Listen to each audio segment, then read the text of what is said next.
नमस्कार, star news में आप सभी को स्वागत है। दोस्तों, आज मैंने पहुंचा हूं विजयपुरम की 6 नंबर वार्ड की काउंसिलर अजीजुर रहमान का ऑफिस में मैं पहुंचा हूं और बगल ही में बैठे हैं अजीजुर रहमान। तो इतना दिनों से आप लोग देखते आ रहे हैं, हर मीडिया में पब्लिश हो रहा है यही सर का हर तरह वीडियो कि पार्टी का जो अंदर में इनका एक मतभेद, और आज जो बीजेपी पार्टी का अध्यक्ष इनको जो सस्पेंड किया है, उसी सिलसिला में शुरू हुआ बहुत सारे मुद्दा और इन्होंने बहुत सारे बात भी किया है। जानेंगे इनका दिल में क्या है। तो सर, सबसे पहले स्टार न्यूज में आपको स्वागत करता हूं। नमस्कार दादा। कि बहुत सारे बात आपका सुना है, हर मीडिया में पब्लिश हुआ और आपका ऊपर में हुआ, पहले ये बताइए। नहीं, मुझे सस्पेंड किया गया, टर्मिनेट किया गया है और मेरे नॉलेज के बिना, मतलब मुझसे कोई भी बातचीत नहीं हुआ, कोई मीटिंग नहीं हुआ। कोई भी चीज़ एलिगेशन होता है तो उसके ऊपर में कमेटी बैठती है और उस पर बात होती है कि इस पे आपका इल्ज़ाम है, आप इस पे बताइए आपका जवाब क्या है। जी जी जी। उसके बाद जो है कमेटी एक एक्शन पे आती है जी। और एक जनप्रतिनिधि होते हुए जो लगातार 15 सालों से जो है हम समाज में काम कर रहे हैं, 3 बार जनता ने जिताया है जी। वैसे जनप्रतिनिधि को आप एक सोशल मीडिया में सिर्फ एक व्हाट्सएप करके उसको निकाल देते हैं, तो आप सोच लीजिए ना कि उनका मनसा क्या है, उनका सोच क्या है। कभी भी छोटे कार्यकर्ता को भी निकालते हैं तो उससे सवाल जवाब होता है, बट आप चुने हुए जनप्रतिनिधि को ऐसे ही आप जो है जी मतलब नहीं निकाल सकते। निकालना नहीं निकालना चाहिए तो पार्टी का निर्णय है, मगर आप समाज में ऐसा जो है इंसल्ट नहीं कर सकते हैं। आप उस पर क्लैरिटी दीजिए कि कोई क्या आपने क्यों ऐसा किया है। जी। जी आज आपने चुन के आए हैं, पब्लिक सेवा करते हैं, जी जी तो आप वही बीजेपी पार्टी के हैं, जी जी हाँ, है ना? पार्टी के। तो आज जो अध्यक्ष बोलता है ऑल ओवर अंडमान निकोबार की, उनका बहुत पावर होता है, तो ऐसा आपका दिल में दुख तो जरूर है। हाँ, बहुत दुख है। किसी पार्टी में भी ज्वाइन नहीं किया मैंने और पार्टी के अगेंस्ट में भी मैं नहीं हूँ जी। क्योंकि पार्टी ने हमारा क्या बिगाड़ा है। हम जिस पार्टी में, जिस परिवार में काम करे हैं जी तो उस परिवार से मेरा कोई दुश्मनी तो नहीं है ना, हम सब साथ मिलके काम किए हैं। जी। प्रेसिडेंट जो है भारतीय जनता पार्टी के, उनका एक डिसीजन लिया गया हुआ मेरे अगेंस्ट में, बस उससे मैं नाराज हूँ। क्योंकि अब तो पब्लिक भी पूछ रहे हैं ना, आप क्यों भेदभाव कर रहे हैं। बिल्कुल। जब आपने मेरे ऊपर इल्ज़ाम लगाया है तो आपको तो और भी लोग सामने दिख रहे हैं ना, जी जो कि भारतीय जनता पार्टी के खिलाफ गए, दूसरे पार्टी को सपोर्ट करके वहाँ सीनियर वाइस चेयरपर्सन बनवाए, जहाँ में 3 काउंसलर हमारे भारतीय जनता पार्टी से वोट किया है, इसकी भी जानकारी उन्हें होगी। और नॉर्थन मिडिल का देखिए, हाल ही में अभी जो चुनाव हुआ, वो तो मैंने पहले ही बोल दिया था कि वो नॉर्थन मिडिल जो है जाने वाला है और नहीं जीतेंगे, और वही हुआ। 4 लोग भारतीय जनता पार्टी से नाराज होकर दूसरे पार्टी को मजबूरी में सपोर्ट करना पड़ा।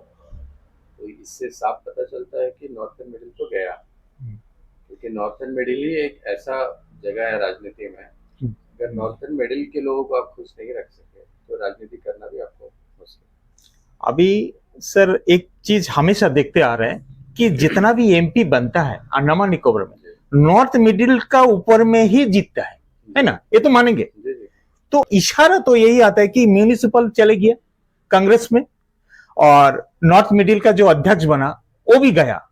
सभी आदमी देख रहे हैं मीडिया में। अंडमान में गया तो जिस तरीके से लोग हमसे संपर्क कर रहे हैं जी, नॉर्थन मिडिल से लेके पूरे आइलैंड में, एक ये जो अभी हाल ही में जो मेरे ऊपर एक्शन लिया गया जी उससे नाराजगी दिखाते हुए भारतीय जनता पार्टी के कई अच्छे लीडर्स पूरे आइलैंड से जो है संपर्क कर रहे हैं, बात कर रहे हैं। जी। मैं आपको सच बता रहा हूँ कि पूरे भारत में भारतीय जनता पार्टी का झंडा लहरा रहा है और जीत इस तरह से हो रहा है, अनएक्सपेक्टेड जीत, मतलब आप सोच भी नहीं सकते कि ऐसी जीत जी जो पार्टी भी नहीं सोचता है और रिजल्ट ऐसा आता है। और ये छोटा सा पॉपुलेशन जिसको हम गिन सकते हैं, बस 2 ढाई 3 लाख होगा। जी उसमें अगर हम एक भारतीय जनता पार्टी ने 25,000 वोट से जो है लीड किया। विष्णुपद रे जी का जो रेपुटेशन है, जो उनका मेहनत है, वो अंडमान निकोबार की जनता कभी भूलेगी नहीं। बिल्कुल। उनको तो मतलब 5 साल गैप होने के बाद भी एक ऐसा लीडर आता है और वो 25,000 वोट से जो है जीत कर दोबारा भारतीय जनता पार्टी के सांसद बनते हैं।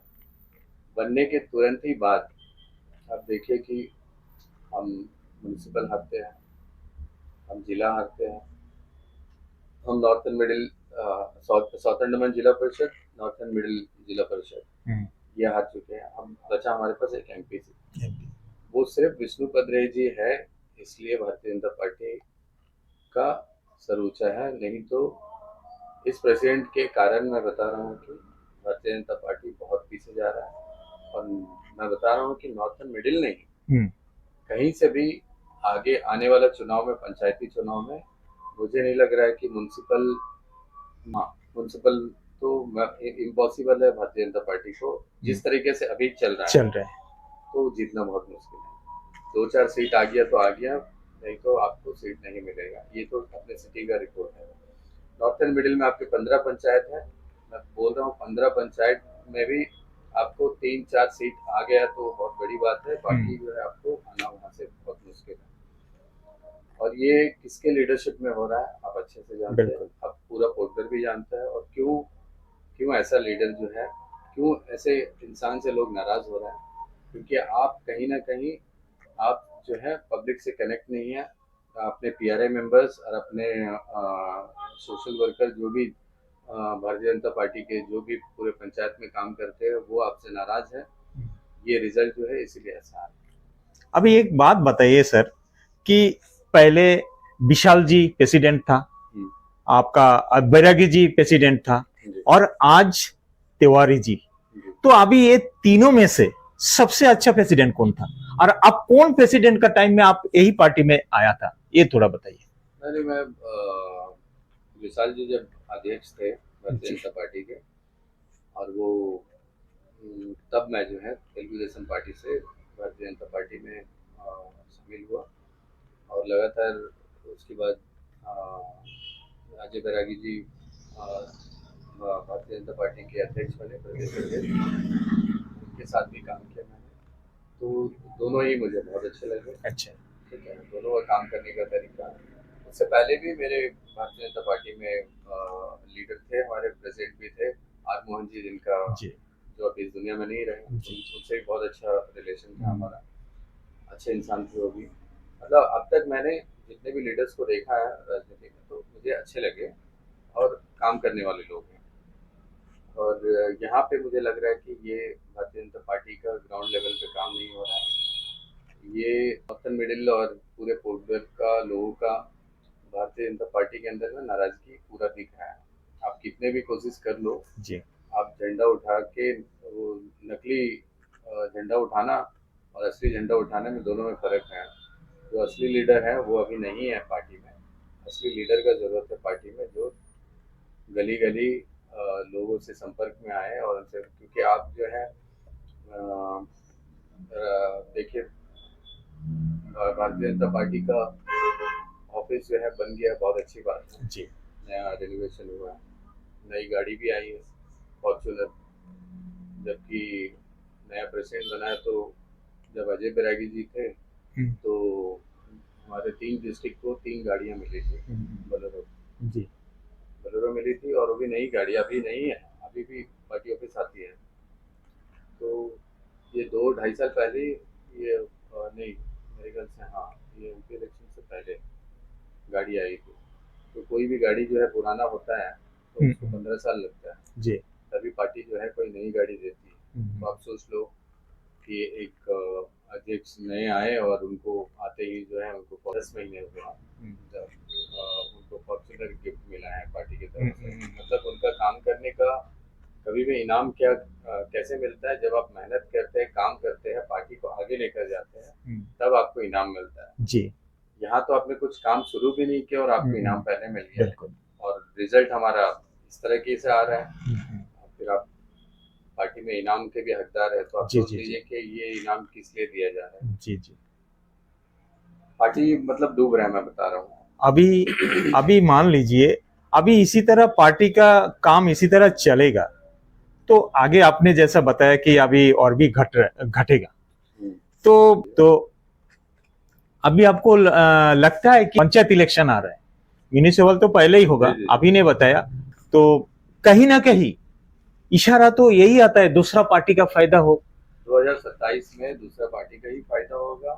और अभी जो मेरे नॉलेज में आया है जी। कि ये जो एक बंगाली संगठन मतलब अखिल भारतीय बंग परिषद, अखिल भारतीय बंगो परिषद जो है एक स्थापना हुआ है, जी, जिससे पूरे आइलैंड अंडमान निकोबार से जितने भी बंगाली समुदाय के बंधु हैं, ये सब जो है उससे जुड़ रहे हैं, बड़ी तादाद में जुड़ रहे हैं। और ये जो है इसका सर सूत्रों से पता चला, इसका जो अध्यक्ष है सुनीति हल्दर जी, तो कहीं ना कहीं, और अखिल भारतीय बंग परिषद का जो अध्यक्ष है वो भी सुनीति हल्दर जी, तो कहीं ना कहीं जो संगठन बन रहा है, आज अंडमान निकोबार में 69% बंगाली कम्युनिटी, और भी ज्यादा हो गया 70% बंगाली कम्युनिटी, यही अंडमान में मिलजुल के रह रहा हो, तो इतना दिन में इतना मतभेद शायद नहीं हो, पता नहीं क्या होगा, वो तो हम श्योरली नहीं बोल सकता, आप भी पार्टी के साथ जुड़ा हुआ है तो उतना शायद नहीं था।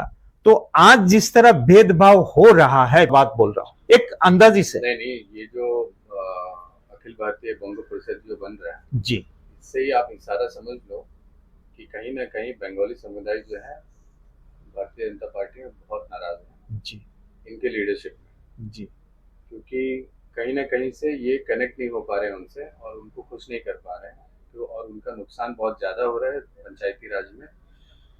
और पंचायती राज में नुकसान होगा तो ये इसके वजह से जो है बंगो परिषद का स्थापना हुआ है और सुनीति को लीड कर रही है जी। ये कहीं ना कहीं अनिल तिवारी जी को बहुत जबरदस्त टक्कर देने वाली है। और मैं तो सीआईडी डिपार्टमेंट से, पुलिस डिपार्टमेंट जो सीआईडी है, उनसे रिक्वेस्ट करूंगा कि आप जो है ये खबर जो है ऊपर बहुत जल्दी पहुंचाइए, क्योंकि भारतीय जनता पार्टी को बहुत बड़ा नुकसान होने वाला है। जिस तरीके से संगठन का स्थापना हो रहा है, सुनीति जी जो है बहुत बोल्ड लेडी है जी, और वो झुकने वाली नहीं है, रुकने वाली नहीं है, वो बहुत अच्छा इसमें कुछ करने वाली है। जहाँ तक मुझे लग रहा है कि अभी हाल ही में इसका मीटिंग्स वगैरह भी होगा इस आइलैंड में और काफी लोग इससे जुड़ चुके हैं। तो अब कोई बंगाली चेहरा भी नहीं है ना, ज्यादा एक एमपी बन गया है, वो तो हमेशा से है हमारे चेहरा, और मगर कोई ऐसा एक नॉर्थन मिडिल का एक चेहरा यहाँ पे होना चाहिए। जी, जी, जी, जो नॉर्थन मिडिल के सभी लोग यहाँ आकर तो बात नहीं कर जी। पॉसिबल है, उनको अपने क्षेत्र में रहना और आने जाने का भी कपड़ा है। तो कोई तो एक ऐसा लीडर हो नॉर्थन मिडिल से जो यहाँ बैठे और यहाँ रहे। तो अब जो है नॉर्थन मिडिल पूरा कट रहा है। मुझे मुझे पूरा मेरा रोज आना किसी न किसी 2-4 लोगों से नॉर्थन मिडिल के अच्छे लीडर से बातचीत हो रहा है, सभी नाराज है। मैं बता रहा हूँ आपको ये पार्टी कैसे ले रहा है। मैं तो भारतीय जनता पार्टी के कार्यकर्ताओं को बोल रहा हूँ कि आप लोग जो है इस पे जो है विचार करें। ये कहीं ना कहीं आप सबका नुकसान है। कोई हमारा म्यूनसिपल चला गया, हमारा साउथ अंडमान जिला परिषद चला गया, हमारा नॉर्थन मिडिल चला गया, इससे जाने से जो है ये कार्यकर्ता का नुकसान है। अब क्या मूल्य के जो आप आगे इलेक्शन लड़ेंगे और क्या क्या ताकत आपका रहेगा। किसी को पैसा बांट के तो आप इलेक्शन नहीं जीतेंगे, तो मेहनत करना है, काम करना है ना। और अंडमान में पैसा से तो नहीं चलता है राजनीति। सभी अच्छे वेल सेटल्ड लोग हैं, किसी को आप पैसे देके तो खरीद नहीं सकते है ना। इसलिए पार्टी में मेहनत बहुत करना है। पार्टी बहुत ग्राफ बहुत नीचे चला गया, अब इसको कोई कोई अच्छा लीडर ही उठा सकता है। इनके लीडरशिप में मुझे पूरा विश्वास है नहीं उठेगा। तो सर एक बात मैंने पूछना चाहता हूँ कि बीच में यही आपका अध्यक्ष डीम टू यूनिवर्सिटी क्या चीज है, ये पब्लिक को समझ में आया कि नहीं है वो नहीं मालूम, लेकिन मीडिया में पब्लिश हुआ। डीम टू यूनिवर्सिटी लेके आप ही का पार्टी का अध्यक्ष ने बहुत सारा तारीफ किया है, इसमें भी तो एक बड़ा ये इफेक्ट हुआ था। पार्टी के अध्यक्ष जो अनिल तिवारी जी को इसमें इन्वॉल्व नहीं होना था, क्योंकि उस टाइम पे भारतीय जनता पार्टी के सांसद जो है जी पूरे आइलैंड के जितने भी कॉलेज के बच्चे धरना में बैठे हुए थे उनके साथ में थे, उनके समर्थन में थे। जी जबकि पार्लियामेंट में बात करने वाला हमारे पास एक ही एमपी है। और अनिल तिवारी जी क्या कॉन्फिडेंस में जो है जी बच्चों के अगेंस्ट में जाकर बात की है, और उनका प्रेस मीट कुछ और चीज का था, वो इस मुद्दे को उसमें ले आए और उसमें जो है आइलैंड के जितने भी छात्र हैं उनके बीच में बहुत नाराजगी हुआ। अखिल भारतीय विद्यालय परिषद के स्टूडेंट्स वो काफी नाराज हुए कि वो वहाँ पे धरना पे बैठे हैं, वो डिमांड कर रहे हैं, वो पढ़े लिखे बच्चे हैं, उनको पता है कि उनका फ्यूचर क्या है करके। अब सेंट्रल यूनिवर्सिटी का डिमांड उनका है और वो डीम्ड यूनिवर्सिटी उनको जबरदस्ती थोप रहे हैं। डीम्ड यूनिवर्सिटी में बता रहा हूँ ये जैसे आपको जियो नेटवर्क स्टार्ट हुआ था तो फ्री मोबाइल, फ्री सिम सब दिया जा रहा था। जी आज देखिए कि वो कितना महंगा आपको पैकेज दे रहे हैं। बिल्कुल तो ये आपको शुरुआत में आपको वैसे ही होगा। ये सबसे ज्यादा हमारे गरीब बच्चों को, किसान के बच्चों को, इनको पढ़ाई करने में बहुत दिक्कत होगा, मिडिल क्लास फैमिली को, क्योंकि ये एक इनका जो फीस स्ट्रक्चर आगे जाके पक्का बढ़ेगा। सामने में आपको दिखाया जाएगा इसको स्थापना करने के लिए कि कुछ नहीं है, नॉर्मल है, मगर ये बहुत सारे स्टेट में जो है आपका अच्छा खासा फीस लिया जा रहा है। उसमें यहाँ के बच्चों को बहुत प्रॉब्लम। और क्योंकि इंटर आइलैंड से जब बच्चे आते हैं और यहाँ पे रहने की सुविधा, हमारे हॉस्टल ज़्यादा नहीं है, जी ठीक है, वर्किंग वुमेन्स हॉस्टल में बड़ा मुश्किल से कुछ बच्चों को रहना पड़ता है, कुछ गर्ल्स हॉस्टल में सीट भी उतना नहीं है, उतने बेड भी नहीं है। तो आप वैसे ही आप बाहर रुक के भी पढ़ते हैं बहुत बच्चे, तो उनका महंगाई, उनको खाना, माँ बाप खेती करते हैं या सब्जी बेचते हैं, छोटा मोटा कारोबार करते हैं, जी तो उन लोगों को अपने बच्चों को पढ़ाना तो बहुत मुश्किल हो जाएगा। तो ये इस चीज को क्यों हमारे भारतीय जनता पार्टी के अध्यक्ष सपोर्ट कर रहे हैं, जी इसमें क्या है उनका? अभी जहाँ पूरा आइलैंड का बच्चा जो चाहता है हम तो वही करेंगे।